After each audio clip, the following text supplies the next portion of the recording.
നമുക്ക് പനിക്കൂർക്ക് വെച്ചൊരു ബജി ഉണ്ടാക്കിയാലോ? കുട്ടികൾക്കും മുതിർന്നവർക്കും എല്ലാവർക്കും വളരെ നല്ലതാണ് കേട്ടോ. ഈ കർക്കിടകമൊക്കെ അല്ലേ, ചുമയും ജലദോഷവും നീരിളക്കവും എല്ലാം ഉണ്ട്.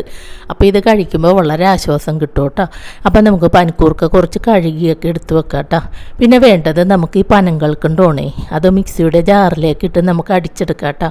അപ്പം നമുക്ക് വേറെ മധുരങ്ങളൊന്നും ചേർക്കേണ്ട കാര്യമില്ല. കാരണം എന്താണെന്നാ, ഇതൊരു ഔഷധം തന്നെയാണല്ലോ. അപ്പം നമുക്ക് ഇത് മാത്രം ചേർത്ത് നമുക്ക് അത്യാവശ്യം മധുരമൊക്കെ ഉണ്ടാവും. എന്നിട്ട് മാറ്റി വെക്കുക പൊടിച്ചിട്ട്.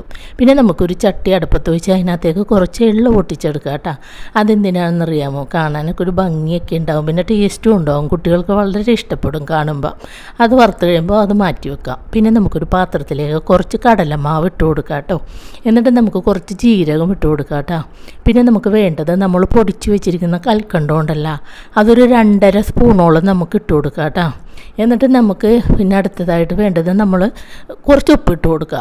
പിന്നെ നമ്മൾ വറുത്ത് വെച്ചിരിക്കുന്ന എള്ളിട്ട് കൊടുക്കുക കേട്ടോ. എന്നിട്ട് നമുക്ക് അതിനാവശ്യമായ വെള്ളം ഒഴിച്ച് കൊടുക്കുക. എന്നിട്ടൊന്ന് നമുക്ക് അത് നല്ല രീതിയിൽ ഒന്ന് കുഴച്ചെടുക്കുക കേട്ടോ.